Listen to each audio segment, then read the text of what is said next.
अस्सलाम वालेकुम my brothers and sisters, hope आप लोग सब खैरियत से होंगे। और आज हम लोग पढ़ेंगे Intel 8085 programming. Welcome to story mode. इससे पहले हम लोगों ने 8085 को पढ़ना शुरू किया था, मॉडल आर्किटेक्चर इंटेल का जो है उसको पढ़ना शुरू किया था। उससे पहले हम लोगों ने काफी सारा टॉपिक डिटेल में पढ़ा था 8085 से रिलेटेड, और आज इस स्टोरी मोड में सबको रिलेट करने वाला हूँ ताकि आपको एकदम क्लैरिटी हो जाए कि 8085 जो आर्किटेक्चर है एक्चुअली, जो कि एक स्टैंडर्ड है किसी के लिए भी जब वो सिस्टम डिजाइन या आर्किटेक्चर डिजाइन करने के लिए आता है। तो वीडियो शुरू करने से पहले मैं आपको ये बता देना चाहता हूँ कि अगर आपने प्रीवियस वीडियोस को नहीं देखा है तो इस वीडियो को डिस्क्रिप्शन आप जाएंगे, आपको दो प्लेलिस्ट करने को मिलेगा, एक स्टोरी मोड और एक all topic explain. All topic explain आप जाएंगे प्रीवियस वीडियोस को देख के आएंगे, तभी जाके इस वीडियो को देखेंगे, क्योंकि अदरवाइज आपको शायद ये वीडियो समझ में नहीं आएगा और प्रीवियस स्टोरी मोड भी एक्सप्लोर कर सकते हैं। तो मैं ये मान के चल रहा हूँ कि प्रीवियस वीडियोस को आपने देखा हुआ है और अब आप इस वीडियो को देख रहे हैं। तो अगर अब तक आपने चैनल को सब्सक्राइब नहीं किया है तो चैनल को सब्सक्राइब कर दीजिए, वीडियो को लाइक कर दीजिए और इस वीडियो को शेयर भी कर देना। आइए शुरू करते हैं without wasting any time, let's get started. Intel 8085 programming, the heart of computer organization and architecture. Big picture, where it fits in COA. ये कहाँ पिक्चर फिट कहाँ होता है COA में? Think of computer organization and architecture like a building city. कैसे करके? Architecture, the building blueprint and the grand design of CPU, memory and buses. जाहिर सी बात है, एक बिल्डिंग का आर्किटेक्चर समझ लीजिए आप इसको, जैसे कंप्यूटर आर्किटेक्चर होता है जिसमें CPU, मेमोरी और बसेस जो है या IO जो है, ये ग्रैंड डिजाइन है। Organisation, how all those streets, power lines and traffic signals, traffic lights are actually built and connected. कैसे करके ये सब चीज बनता है, यानी सड़कें कैसे बन रहा है, पावर लाइंस कैसे बन रहा है, ट्रैफिक लाइट कैसे बन रहा है, ये सब कैसे बन रहा है, इसको हम लोग बोलते हैं ऑर्गेनाइजेशन। और प्रोसेस ऑर्गेनाइजेशन, प्रोसेस ऑर्गेनाइजेशन का मतलब क्या है? The neighbourhood where the CPUs actual work happens, यानी जहां पर एक्चुअली में सीपीयू का काम चल रहा है। Teaching you how to speak directly, जैसे आपको बात बताया जा रहा है कैसे आप बात कर सके तो हार्डवेयर से यूजिंग असेंबली लैंग्वेज वगैरह। यानी आसान शब्दों में ये है कि पूरा का पूरा सीओए में जो ये आर्किटेक्चर हम लोग पढ़ते हैं 8085, इसमें तीन चीज को आपको सिर्फ समझना है, एक आर्किटेक्चर, एक ऑर्गेनाइजेशन और एक प्रोसेस ऑर्गेनाइजेशन। अब ये तीनों कैसे समझेंगे, आइए मैं आपको आसान तरीके से समझाता हूँ। सबसे पहले सेटिंग द स्टेज। भाई पहले स्टेज सेट करो। Why assembly? असेंबली की जरूरत क्यों है? Long ago programmers only had machine language. बहुत टाइम पहले की बात है कि प्रोग्रामर्स हमेशा मशीन लैंग्वेज में ही काम करते थे, या मशीन लैंग्वेज ही उनके पास था, जो कि एक स्ट्रिंग था 0 और 1 का। That's like giving a direction of pure GPS coordination, accurate but painful. यानी ये बेसिकली जीपीएस कोऑर्डिनेशन की तरह था। आपको पता है जब आप जीपीएस लोकेशन ट्रैक करते हैं आज अपने कंप्यूटर वगैरह में या अपने फोन में, बहुत आसान है आपके लिए, एक बटन क्लिक करते हैं जीपीएस लोकेशन आता है। इवन जो जीपीएस लोकेशन जब आपको आपके पास आता है आप उसको पढ़ भी बड़े इजीली लेते हैं, राइट? लेकिन कभी आपने देखा उसका कोऑर्डिनेट कैसे होता है? प्लस माइनस जीरो, इतना लंबा डिजिट्स में रहता है उसका कोऑर्डिनेट्स। तो वो कोऑर्डिनेट्स पढ़ना सबके लिए, सबके बस की बात भी नहीं है, और जिसको पढ़ना भी आता है ना उसके लिए भी वो पेनफुल है। बार बार कोऑर्डिनेशन पढ़ना डिफिकल्ट होता है, ठीक है? तो उसको आसान बनाने के लिए क्या किया गया, आज हम लोग उस कोऑर्डिनेट को ट्रांसलेट कर देते हैं, कन्वर्ट करते हैं दूसरे लैंग्वेज में जिसको हम लोग इजीली समझ पाते हैं। तो सेम पंगा आपका प्रोग्रामिंग के लिए भी था, यानी सेम पंगा असेंबली भी इस वजह से आया, क्योंकि असेंबली जब नहीं था तो मशीन लैंग्वेज में कंप्यूटर समझता था, और मशीन लैंग्वेज भैया बहुत पेनफुल था। तो यहाँ पर हुआ जन्म असेंबली लैंग्वेज का। The assembly language came as a blessing, short English like words, mnemonics such as add, move that computer can convert into zeros and one. यानी ये एक तरफ से तोहफा था, एक ब्लेसिंग था असेंबली लैंग्वेज आने वाले प्रोग्रामर्स के लिए, कि आपको 0101 में टेंशन नहीं लेना है। आपको इंग्लिश से रिलेटेड मिलता जुलता म्नेमोनिक्स वर्ड्स, कुछ फ्रेज आपको मिलेगा, कुछ कमांड्स और रूल मिलेगा, उसको अगर आप इस्तेमाल करेंगे तो आप पूरी कंप्यूटर से बात कर सकते हैं, हार्डवेयर से बात कर सकते हैं। और फिर एक तरीका बनाया गया ट्रांसलेटर, जो इस चीज को ट्रांसलेट करेगा कंप्यूटर लैंग्वेज में, और वो फिक्स था। यानी ट्रांसलेटर में आपको टेंशन लेने की जरूरत नहीं है, आपको सिर्फ असेंबली सीखना पड़ेगा, ट्रांसलेटर हमेशा सेम काम करेगा। जाहिर सी बात इसके बाद ट्रांसलेटर भी बनाना पड़ा, क्योंकि भाई इसको at the end of the translate तो करना ही पड़ेगा, क्योंकि कंप्यूटर को तो समझ में नहीं आएगा इंग्लिश वर्ड या म्नेमोनिक्स कुछ भी। And assembler act like a translator. तो फिर असेंबलर का जन्म हुआ। असेंबलर क्या करता है? एज अ ट्रांसलेटर काम करता है। You right code in mnemonics, add, move, इस तरीके से असेंबलर कन्वर्ट करता है उसको, ट्रांसलेट इनटू मशीन कोड, यानी 01 में कन्वर्ट करता है। CPU runs execute the machine code instruction, यानी सीपीयू को डायरेक्ट मशीन कोड ही चाहिए, राइट? सीपीयू को सिर्फ 01 समझ में आता है, इसलिए असेंबलर पहले उसको कन्वर्ट कर देता है, देन जाके सीपीयू उसको समझ पाता है। इतना सिंपल। तो फर्स्ट स्टेज में क्या हुआ भैया? फर्स्ट स्टेज में कंप्यूटर से बात करने के लिए असेंबली लैंग्वेज बना लिया हम लोग। क्यों? क्योंकि वो थोड़ा इजी था। इसके बाद आता है मीट द हीरो। हीरो का मतलब ये है कि इंटेल 8085 प्रोग्रामिंग मॉडल। इसके बाद आता है 8085 प्रोग्रामिंग मॉडल, यानी बात तो कर लिया लेकिन कितना एफिशिएंट चीज हम लोग बना सकते हैं कंप्यूटर से बात करके, उसका एक बड़ा मिसाल है कि 8085 प्रोग्रामिंग मॉडल आया, जो आपको ये पावर प्रोवाइड किया कि कितना हम लोग कॉम्प्लेक्स काम कर सकते हैं जब हमने बात करना शुरू किया कंप्यूटर से। तो 8085 microprocessor is like a small but smart clerk with specific drawer to store things. अब ये मॉडल में था क्या, क्यों ये मॉडल इतना स्पेशल है, और हमने जब बात किया कंप्यूटर से तो यही मॉडल क्यों इतना बढ़िया बना बात करने में? क्योंकि बाकी मॉडल्स भी तो बात कर सकते थे असेंबली के थ्रू, लेकिन ये मॉडल ही क्यों इंपॉर्टेंट है, इसको समझते हैं। ये मॉडल कुछ पार्ट्स में तकसीम था, कुछ पार्ट्स में ये मॉडल तकसीम था, और इसका कुछ रोल्स था। तो ये पार्ट्स और रोल दोनों को देखते हैं। एक पार्ट, यानी पार्ट्स का नाम बता रहा हूं अब मैं, एक अक्यूमुलेटर जिसको ए से रिप्रेजेंट किया जाता था, ये मेन कैलकुलेटर था, main calculator tray. Every addition, subtraction, logical operation and और रिजल्ट लैंड, सब कुछ यानी जितना भी अरिथमेटिक या लॉजिकल काम होता था वो यही करता था और जो रिजल्ट है वो इसी के पास जाता था, ठीक है। इसके बाद कुछ सेट ऑफ रजिस्टर होता है जैसे कि B C D E H L, इसको पेयर के सूरत में भी लिखा रहता था जब जरूरत पड़े तो। ये भी इस प्रोग्रामिंग मॉडल 8085 का हिस्सा था। तो 6 little note pads to keep temporary number, some can pair up to 16 task, यानी 6 अलग अलग छोटा छोटा नोट पैड था जो सीपीयू इस्तेमाल करता था प्रोग्राम एग्जीक्यूट करते वक्त, और कभी कभी उसको दोनों को मर्ज करके बड़ा बना लेता था क्योंकि हर रजिस्टर छोटा छोटा 8 बिट का होता था। अगर बड़ा चीज के साथ उसको काम करना होता था वो दोनों को मर्ज करके 16 बिट बना लेता था। इसके बाद कुछ फ्लैग्स रजिस्टर भी होते थे। वो क्या करता था ना, मूड इंडिकेटर, यानी काइंड ऑफ वो इंडिकेट करते थे जब ये जो चीज होता था ना, अरिथमेटिक या लॉजिकल काम होता था, तब जाके ये फ्लैग रेज होता था। इसमें zero, carry sign, tells the last mathematics was zero, overflow वगैरह, यानी यहाँ पर जो ऑपरेशन हुआ उसका काइंड ऑफ रिजल्ट सीपीयू को बताते थे कि क्या हुआ है, उससे क्या रिजल्ट आया है, आउटकम क्या आया। इसके बाद एक प्रोग्राम काउंटर भी होता था, a bookmark pointing to the next instruction to read. आपको पता है कंप्यूटर का भी ऐसा नहीं होता कि बैठा हुआ है कब काम करेंगे, नहीं, कंप्यूटर जैसे ही ऑन हुआ वो एग्जीक्यूट करता रहता है, उसके पास पूरा लिस्ट ऑलरेडी रहता है कि अभी ये इंस्ट्रक्शन एग्जीक्यूट करना है, उसके बाद वो करना है, उसके बाद वो करना है। तो सीपीयू को बताता कौन है कि कौन सा करना है, प्रोग्राम काउंटर ही है जो बताता है सीपीयू को कि पहले इसको एग्जीक्यूट करो, जैसे ही ये कंप्लीट होगा अब इसको एग्जीक्यूट करो, और इस तरीके से पूरा लिस्ट होता है उसके पास। इसके बाद एक स्टैक पॉइंटर भी होता है। स्टैक पॉइंटर क्या होता है, manages a vertical pipeline stack for saving return address when the jump और सबरूटीन, यानी जब जंप का इस्तेमाल होगा, सबरूटीन का इस्तेमाल होगा, रिटर्न का इस्तेमाल होगा, रिकर्सिव कॉल वगैरह का इस्तेमाल करेंगे आप, तब जाके स्टैक मेमोरी आता है और स्टैक पॉइंटर काम में करता है। और स्टैक भी एक तरफ से टेम्परेरी ही होता है, जब तक वो प्रोग्राम चल रहा है तब तक वो रहेगा। रियल वर्ल्ड एनालॉजी आप देखिए, think of the 8085 as a small office. आप ये समझिए 8085 मॉडल एक स्मॉल ऑफिस है which is a main desk. Main desk क्या है, उसका एक्यूमुलेटर, सब काम यही होगा भैया। सर्वल नोटपैड्स, बहुत सारा नोटपैड आपके पास यानी रजिस्टर्स आपके पास। A flag system to track status, यानी आपके पास एक फ्लैग सिस्टम है जिससे आप स्टेटस ले सकते हैं कि यहाँ पर जो हुआ, यहाँ पर जो हुआ, सबका स्टेटस बताओ, तो वो फ्लैग रजिस्टर काम करता है। अब book mark for when you left of, यानी जो प्रोग्राम आप जहाँ कर रहे थे उसके लिए आप बुक मार्क इस्तेमाल करते हैं आपकी, अगर कोई अर्जेंट काम आ गया तो उसको छोड़ के जाना पड़ेगा, लेकिन जब छोड़ के गए तो दोबारा शुरू से ना करना पड़े, जहां छोड़ा था वहीं से करेंगे, तो ये प्रोग्राम काउंटर इसको संभालता है। And a stack for paper two save your place when work on a different stack, और आप बोल सकते हैं कि कभी कभी ऐसा होता है कि आप एक काम कर रहे हैं और कुछ इंपॉर्टेंट काम कहीं नोट डाउन करना होता है या कुछ लिखना अलग से होता है, उस वक्त आप स्टैक का इस्तेमाल करते हैं। ठीक हो गया। Learning the 8085 grammars. अब ये ग्रामर कहाँ से आ गया 8085 का, देखिए हर लैंग्वेज का एक ग्रामर होता है ना, राइट, ग्रामर होता है तब जाके आप लैंग्वेज प्रॉपर तरीके से बोल पाते हैं। तो 8085 का ग्रामर क्या है, the 8085 understand instruction group like this, यानी 8085 का कुछ सेट ऑफ इंस्ट्रक्शन है जिनके बेसिस पे वो ये सब काम करते हैं। तो वो जो इंस्ट्रक्शन है ना, वो असेंबली का ग्रामर आप ही बोल सकते हैं, ठीक है। और जाहिर सी बात है ग्रामर के बगैर आप प्रॉपर असेंबली इस्तेमाल नहीं कर सकते। तो ये जो ग्रामर्स है ये कितना किस्म का है, ये बेसिकली डेटा ट्रांसफर के लिए काम में आता है, जहां पर आप डेटा को मूव वगैरह करते हैं उसके लिए ये इंस्ट्रक्शन आता है। ऐड यानी एडिशन यानी अरिथमेटिक ऑपरेशन करने के लिए आता है, जहां पर आप ऐड, सब्ट्रैक्ट, इंक्रीमेंट, डिक्रीमेंट वगैरह करते हैं, जिसके लिए ये कुछ कमांड्स आता है। लॉजिकल ऑपरेशन आप कर सकते हैं जिसके एंड और एक्सॉर कंपेयर, इसके लिए ये कमांड्स आता है। ब्रांचिंग कर सकते हैं यानी change story flow, jump, call, recursion वगैरह, यानी सिक्वेंशियली एग्जीक्यूट होता है। बेसिकली 1 से लेकर 10 है ना, तो पहले प्रोग्राम काउंटर 1 में पॉइंट कर रहा होगा, फिर 2 में, फिर 3 में, फिर 4 में, इस तरीके से आगे जाएगा वो। लेकिन ब्रांच की मदद से आप कहीं जंप करवा सकते हो उसको, ठीक है। इस तरीके से कंट्रोल स्टैक और आईओ यानी हेल्ड, इनेबल, एडर और पुश पॉप डेटा, ये सब भी आप कर सकते हैं, ठीक है, इंस्ट्रक्शन पढ़ के। अब यहाँ पर इंस्ट्रक्शन का कुछ लेंथ भी होता है, यानी ये जो इंस्ट्रक्शन आप देते हैं इसका कुछ लेंथ है।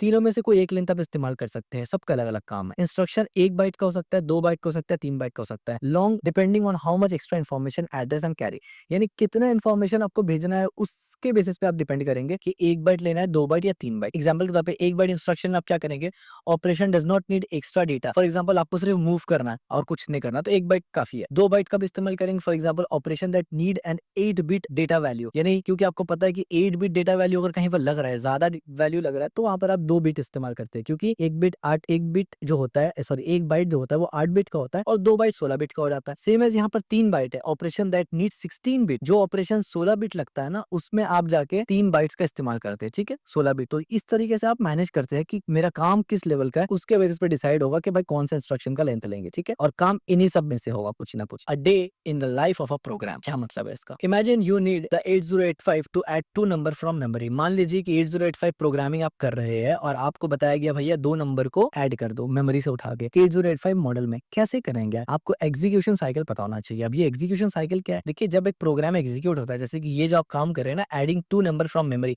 मेमोरी से 2 नंबर को लेके ऐड करना है, ये एक प्रोग्राम हुआ प्रॉपर। यानी जब इसको पूरा कंट्रोल को फ्लो करते हैं ना, यानी पूरा ये काम कंप्लीट करते हैं कि 2 नंबर को लिया, उसको ऐड किया, तो एक पूरा एग्जीक्यूशन होता है यहाँ पर। तो जब ये पूरा एग्जीक्यूशन होता है, इसमें काम क्या क्या आता है, तो 5 मेजर स्टेप होता है एग्जीक्यूशन में, या आप ऐसे बोल सकते सकते हैं कि हर एग्जीक्यूशन में ये 5 स्टेप होगा ही होगा। It's a universal, sorry. जैसे कि यहाँ पर सबसे पहले फेच। अब देखिए 2 नंबर आपको मेमोरी से लेके ऐड कर रहा है, तो सबसे पहले मेमोरी से लेना पड़ेगा ना नंबर्स को। सबसे पहले आप फेच करेंगे। Program counter tells CPU where to look for the next instruction. ये प्रोग्राम काउंटर जो होता है ना, वो बताता है कि मेमोरी में किस जगह ये 2 नंबर का वैल्यू रखा हुआ है, तो सीपीयू वहां से जाके फेच करेगा। तो सीपीयू जाता है, सबसे पहले फेच करके लाएगा। 2 नंबर को ऐड करना है तो पहले 2 नंबर लेके आओ, सीपीयू 2 नंबर को लेके आएगा। उसके बाद सीपीयू जब 2 नंबर को लेके आएगा, तो आपको पता है कि इंस्ट्रक्शन इस तरीके से हम लोग देते हैं ना, ऐड, रिमूव वगैरह, तो सीपीयू को तो ये समझ में नहीं आता। Instruction is read example add M and CPU understand what to do. यानी आसान शब्दों में ये है कि हम लोग असेंबली में तो कोड इस तरीके से लिखते हैं ना, ये मूव ए बी इस तरीके से, लेकिन सीपीयू को तो 0 1 समझ में आता है, इसलिए वो पहले डिकोड करेगा। जैसे ही वो डिकोड करेगा, वो समझ जाएगा कि अच्छा ऐड ये, यानी ऐड को अगर आप बाइनरी में लिखते तो सीपीयू समझ जाता है, तब जाके उसको समझ में आएगा। द मोमेंट सीपीयू को समझ में आएगा, फिर वो थर्ड पॉइंट पे जाएगा, एग्जीक्यूशन। तब वो बोलेगा एएलयू को कि भैया ऐड करो नंबर को फ्रॉम मेमोरी से, तो यहाँ से कैसे करके वो एएलयू को बता रहे हैं, क्योंकि मेमोरी लोकेशन भी आपके पास है और करना क्या है वो भी आपके पास है। तब जाके ये दोनों इन्फॉर्मेशन सीपीयू भेजता है किसको, यानी कंट्रोल यूनिट भेजता है किसको, एएलयू को, अरिथमेटिक लॉजिक यूनिट, जो मेन अरिथमेटिक और लॉजिकल काम करता है कि भैया ये काम करो। तो फिर वो क्या करता है, ये काम कर देता है तुरंत, क्योंकि उसको तो बस हुक्म चाहिए, वो हुक्म का गुलाम है, ठीक है।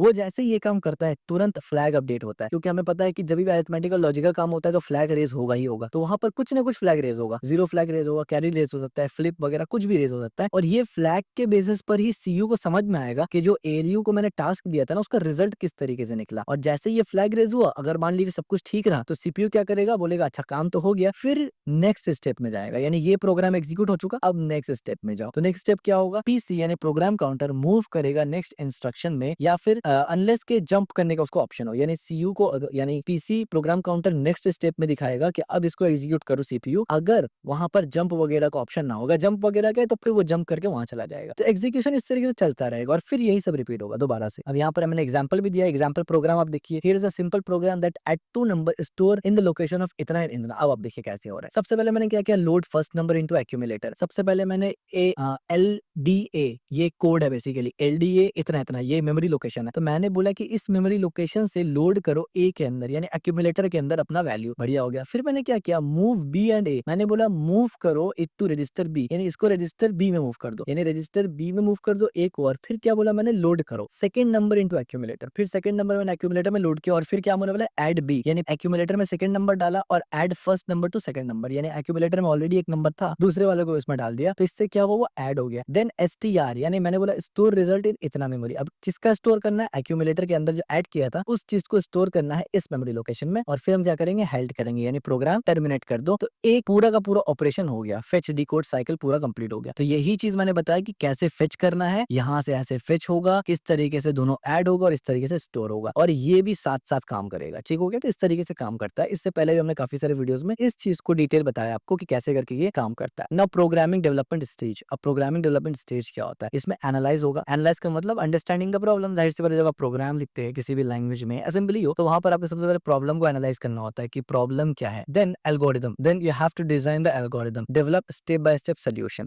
प्रॉब्लम समझने के बाद स्टेप बाय स्टेप सोल्यूशन लिखना है। Then flow chart, of course अगर प्रोफेशनली आप काम कर रहे हैं तो you have to know the flow chart. Create visual representation of algorithm, visual representation of algorithm आप क्रिएट करते हैं ताकि बार बार एल्गोरिदम के स्टेप्स आपको ना पढ़ना पड़े। देन असेंबली कोड, उसके बाद जाके आप असेंबली कोड लिखते हैं, write the program using 8085 mnemonics, assembly program आप कोड लिखते हैं। Then assembler and execute. अब असेंबली कोड लिखने के बाद फाइनली क्या होगा, असेंबलर यानी जो कन्वर्ट करेगा, convert your machine code into, यानी convert your assembly code into machine code that runs on the processor, and then जाके वो एग्जीक्यूट हो जाएगा। तो ये प्रोग्रामिंग डेवलपमेंट स्टेप्स होता है जो प्रीवियसली हमने डिस्कस किया, यानी ये जो प्रोग्रामिंग डेवलपमेंट हो रहा है, ये प्रोग्रामिंग आप कर रहे हैं, उसके लिए ये जरूरी है, right. Then memory interfacing. What is memory interfacing? It's like a cities road. What it means, for the CPU to talk memory smoothly, memory interfacing is the roadway design. यानी मेमोरी से अगर सीपीयू को बहुत अच्छे से बात करना हो, एफिशिएंटली और स्मूथली बात करना हो, तो मेमोरी इंटरफेसिंग अच्छा होना चाहिए। मेमोरी इंटरफेसिंग में क्या चीज होता है, बेसिकली 3 चीज मेन होगा। एक होगा एड्रेस बस, जिसमें tells where the memory to read from या राइट, यानी एड्रेस बस बताएगा कि भाई मेमोरी रीड कहां से करना है या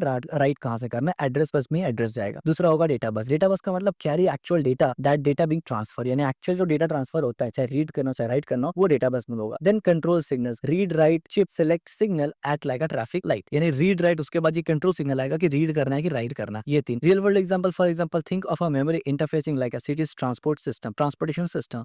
the address bus is like a street sign telling you where to go, and the data bus is the vehicle carrying people or the goods, and the control signal is a traffic light and the road signs that direct the flow. Efficiently efficiently interfacing meaning fast reliable data flow critical for program speed and overall system performance। आसान शब्दों में अगर आप memory interfacing, जिसको मैंने detail में discuss किया हुआ है प्रीवियस वीडियोस में, उसको अगर आप प्रॉपर तरीके से इंप्लीमेंट करते हैं तो आपको एक perfect reliable fast speed overall system performance अच्छा मिलेगा। और अगर इसमें लैक हुआ यानी मेमोरी इंटरफेसिंग में लैक हुआ तो सिस्टम परफॉर्मेंस को ये अफेक्ट करेगा डायरेक्टली। की कंसिडरेशन, इसमें क्या की कंसिडरेशन रखना है आपको? Address decoding. सबसे पहले ensure the correct memory chip to select for each address range. Of course address decoding पता होना चाहिए, तभी तो सीपीयू एग्जीक्यूट करेगा। Timing, the coordination the timing of the signal that ensure reliable data transfer. हमें पता है कि टाइमिंग इंपॉर्टेंट है। मान लीजिए यहाँ से ए डेटा भेज रहा है लेकिन बी रिसीव ही नहीं कर रहा है तो डेटा करप्ट हो जाएगा। तो ए बी दोनों को पता होना चाहिए कि भाई डेटा आ रहा है, डेटा जा रहा है। इसमें हमने बहुत सा प्रोटोकॉल्स पढ़ा था, स्ट्रोक सिग्नल्स पढ़ा था, हैंडशेक वगैरह इसमें पढ़ा था, जिससे ये चीज रिलायबल होता है, राइट। देन पावर इफेक्ट है, power requirement. Of course power requirement जरूरी है। Ensuring proper power supply to memory chips for stable operation. How it's connect to COA. अब ये पूरा सब चीज कैसे कनेक्ट हो रहा है कंप्यूटर ऑर्गेनाइजेशन एंड आर्किटेक्चर से। ऑफ कोर्स देखिए कैसे कनेक्ट हो रहा है। सबसे पहले हार्डवेयर लेवल आता है। 8085 रजिस्टर बस and memory connection shows your CPU internal, यानी रजिस्टर 8085 रजिस्टर्स बस एंड मेमोरी कनेक्शन वगैरह ये आपका सीपीयू का इंटरनल्स को बता रहा है, या फिर आप बोल सकते हैं आपका कंप्यूटर का इंटरनल्स को बता रहा है। When you program in 8085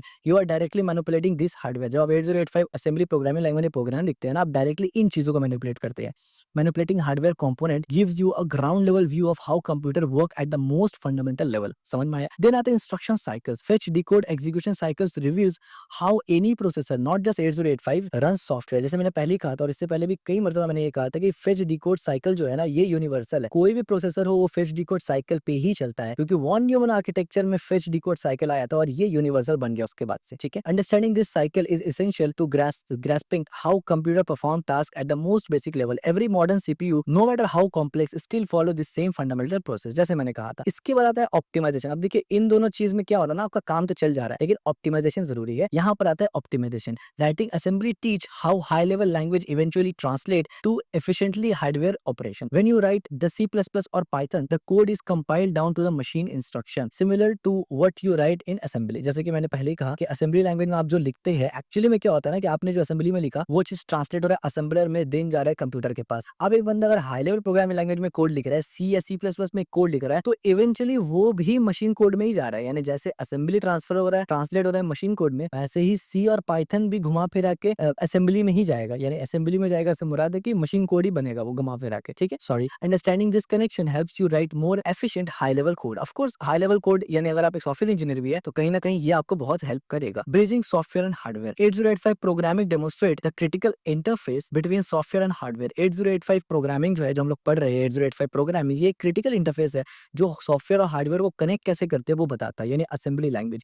It shows how abstract software concepts are implemented in physical hardware. A fundamental concept in computer architecture that remains relevant regardless of how technology advance. यानी आसान शब्दों में जो एक्चुअल तरीका होता है ना कि एक हाई लेवल लैंग्वेज होगा, एक लो लेवल लैंग्वेज होगा और एक लैंग्वेज होगा जो बेसिकली बात कर सकता है हार्डवेयर से, ये कॉन्सेप्ट कभी बदलेगा नहीं। और किस तरीके से हाई लेवल लैंग्वेज में हम लोग कोड लिखते हैं और वो कैसे करके लो लेवल पे जाता है और घुमा फिरा के सब 0-1 बनता है, ये कंप्यूटर ऑर्गेनाइजेशन पढ़ के आपको बहुत डीपली समझ में आता है और ये बहुत इंपॉर्टेंट है इवन फॉर software engineers. याद रखिए। Summary. In short, this unit is like a guided adventure to the heart of the microprocessor. By writing assembly for Intel 8085, you learn to think like a CPU itself sees how every high-level program eventually comes and precise dance in instruction, bus and memory. यानी आप high level कोई भी programming language लिखते हैं ना तो घुमा फिरा के वही काम होता है जो सीओए में हम लोग पढ़ रहे हैं। यानी वही बस ट्रैवल करेगा, वही मेमोरी होगा, वही स्टैक है, वही प्रोग्राम काउंटर है, वही सीपीयू है, वही फेच डिकोड साइकिल है, सब कुछ सेम काम कर रहा है, राइट। तो इससे ये होता है जब आप हाई लेवल प्रोग्राम भी लिख रहे होते हैं ना, आप अपने दिमाग में सिमुलेट कर सकते हैं कि मैं ये कोड लिख रहा हूँ तो ये किस तरीके से सीपीयू समझेगा। ये असल में एडवांटेज देता है आपको सीओए पढ़ने के लिए। तो इसका पर्पस क्या है, एस्पेक्ट में पर्पस देखिए और की पॉइंट देखिए। तो पर्पस क्या है, control hardware directly right optimize code, यानी मेन एस्पेक्ट क्या है, यही है असेंबली लैंग्वेज का। देन 8085 कोर है। कोर क्या है, मतलब एक स्टैंडर्ड बना हुआ है, इसी को आप सबसे पहले पढ़ते हैं। उसमें क्या क्या आता है, अक्यूमुलेटर आता है, 6 रजिस्टर आता है, पीसी आता है, एसपी आता है और फ्लाई रजिस्टर वगैरह कुछ चीज आता है।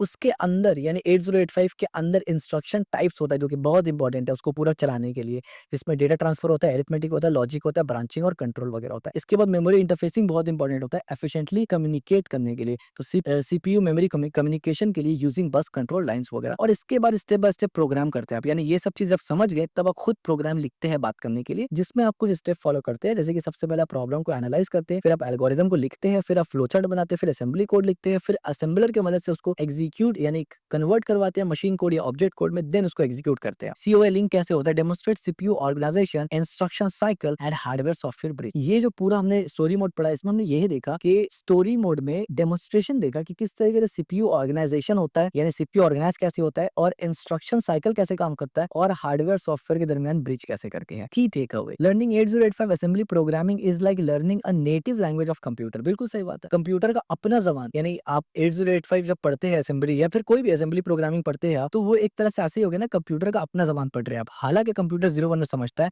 बट स्टिल आज 01 मशीन कोड में कोई प्रोग्रामिंग नहीं करता है, सब इसी में करते हैं। It's give you a fundamental understanding of how software interact with hardware at the most basic level. Of course the knowledge form the foundation of understanding more complex computer architecture and for writing efficient optimized code in any programming language. हाँ, ये बहुत बड़ी बात है कि अगर आप assembly में अच्छा कोड लिख पा रहे हैं तो किसी भी प्रोग्रामिंग लैंग्वेज में अच्छा कोड लिख पाएंगे, क्योंकि सबसे कॉम्प्लेक्स तो यही है, और इसके अलावा जो भी लैंग्वेज है वो आसान है कंपेयर टू असेंबली के। फर्दर एप्लीकेशन, अब फर्दर एप्लीकेशन या फ्यूचर एप्लीकेशन क्या होगा? While modern processor are vastly more complex, of course modern जो प्रोसेसर होता है वो 8085 इंटेल का माइक्रो प्रोसेसर से बहुत कॉम्प्लेक्स होता है, लेकिन the principle you learn with the 8085 remain relevant. जो प्रिंसिपल्स आपने पढ़ा है काम करने का ना, जो डिजाइन आर्किटेक्चर पढ़ा है ना, बुनियादी तौर पे फंडामेंटल तौर पे वो प्रिंसिपल 8085 वाला रिमेन रहेगा मॉडर्न में भी। इसीलिए 8085 को एक लर्निंग स्टैंडर्ड बनाया गया है, और इसके बारे में हमने स्टार्टिंग में भी बात किया था कि जब लर्निंग हम लोग 8085 पढ़ना शुरू किए थे कि क्यों 8085 ही पढ़ रहे हैं। Understanding assembly language helps in fields like embedded system programming, बहुत इंपॉर्टेंट चीज है। ऑपरेटिंग सिस्टम डेवलपमेंट बहुत ज्यादा इंपॉर्टेंट है। Compiler designing and performance critical application where direct hardware control is essential. बहुत से लोगों को ये लगता है कि भाई हम लोग असेंबली लैंग्वेज क्यों सीखे, या सीओए तो डायरेक्ट सॉफ्टवेयर से कनेक्ट नहीं है, हम लोग को तो प्रोग्रामिंग करना है, सॉफ्टवेयर इंजीनियरिंग कर रहे हैं। भाई याद रखिए, सॉफ्टवेयर इंजीनियरिंग बहुत बड़ा डोमेन है।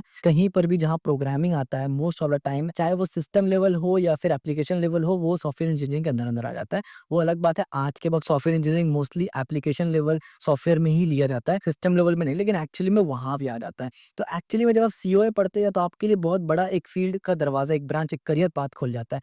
आपको अगर अच्छा प्रोग्रामिंग लैंग्वेज यानी अच्छा असेंबली लैंग्वेज आता है, या सीओए आपका तगड़ा है, तो आप एम्बेडेड सिस्टम प्रोग्रामिंग कर सकते हैं। एम्बेडेड सिस्टम, भाई एम्बेडेड सिस्टम के लिए सी इस्तेमाल होता है, सी प्लस प्लस इस्तेमाल होता है, क्योंकि सी और C plus plus mostly high level language में ही काउंट हो जाती है। हालांकि ये मिडिल लेवल लैंग्वेज है, लेकिन जो सॉफ्टवेयर इंजीनियर्स है, जो आमतौर पे हम लोग बीटेक, एमसीए, बीसीए वगैरह करते हैं ना, उसमें सी वगैरह पढ़ाया जाता है। तो अगर आप वो अच्छे से पढ़ ले और सीओ अच्छे से पढ़ ले, तो आप एम्बेडेड सिस्टम प्रोग्रामिंग कर सकते हैं। आप एसी के लिए कोड लिख सकते हो, वॉशिंग मशीन के लिए लिख सकते हैं, रिमोट कंट्रोलर्स के लिए, और भी बहुत सारा। There are various types of options, बहुत वाइड रेंज ऑफ ऑप्शन खुल जाता है आपके लिए, आप कर सकते हैं। तो ये काइंड ऑफ एक तरफ से हार्डवेयर और सॉफ्टवेयर का मर्ज है। यानी जब आप मान लीजिए आप एक कंट्रोलर के लिए, एक रिमोट कंट्रोलर कुछ आप बना रहे हैं, उसके लिए अगर आप एक प्रोग्रामिंग लिखते हैं, तो अब देखिए अगर आप खुद से वो बना रहे हैं तो वो हार्डवेयर में भी इंप्लीमेंट हो रहा है, यानी वो हार्डवेयर वाला काम भी आप कर रहे हैं और सॉफ्टवेयर वाला भी काम कर रहे हैं, तो वो ओवरलैपिंग डोमेन है। इसके बाद ऑपरेटिंग सिस्टम में बहुत ज्यादा काम में आता है। Of course operating system direct, यानी अभी जो कंप्यूटर ऑर्गेनाइजेशन आर्किटेक्चर हम लोग पढ़ रहे हैं, और ये जो कंप्यूटर ऑन हुआ है, तो ये तो ओएस की मदद से हुआ है ना। तो ऑपरेटिंग सिस्टम डेवलपमेंट के लिए भी हार्डवेयर को समझना बहुत ज्यादा इंपॉर्टेंट है। और इंपॉर्टेंट बात तो ये है कि सी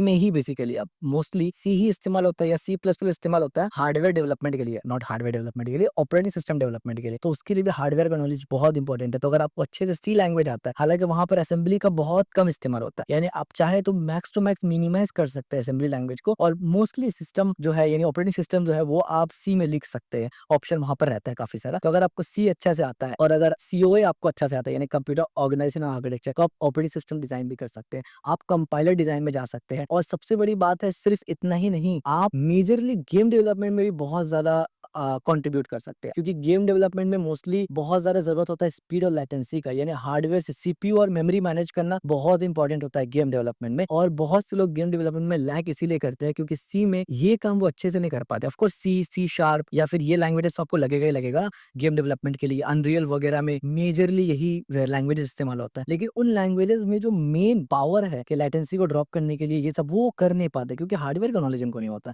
सो हार्डवेयर का नॉलेज होना एज अ सॉफ्टवेयर इंजीनियर भी बहुत सपोर्ट करेगा आपको, बहुत फायदा देगा आपको। सो आई होप कि वीडियो आपको पसंद आया होगा और ये वीडियो आपको समझ भी आया होगा। तो अगर वीडियो समझ आया है और वीडियो पसंद आया है तो इस वीडियो को लाइक जरूर करना, नीचे में प्यारा प्यारा कमेंट ड्रॉप कर देना, और इस वीडियो को लाइक कर देना और शेयर भी कर देना।